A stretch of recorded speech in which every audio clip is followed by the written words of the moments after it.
রাতে খাবার খাওয়ার পর অধিকাংশ মানুষ টিভি দেখেন, মোবাইলে সময় কাটান কিংবা সরাসরি ঘুমিয়ে পড়েন। তবে এসব অভ্যেস দীর্ঘমেয়াদে নানা স্বাস্থ্য ঝুঁকির কারণ হতে পারে। অথচ রাতে খাবারের পর একটি সহজ অভ্যাস গড়ে তুলতে পারলে তা শুধু শরীরের জন্যই নয়, সামগ্রিক জীবনযাত্রার মানও বদলে দিতে পারে।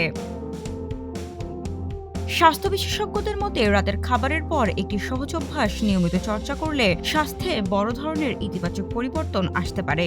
সবচেয়ে গুরুত্বপূর্ণ বিষয় হলো এই অভ্যাসের জন্য বাড়তি খরচ বা দীর্ঘ সময়ের প্রয়োজন নেই।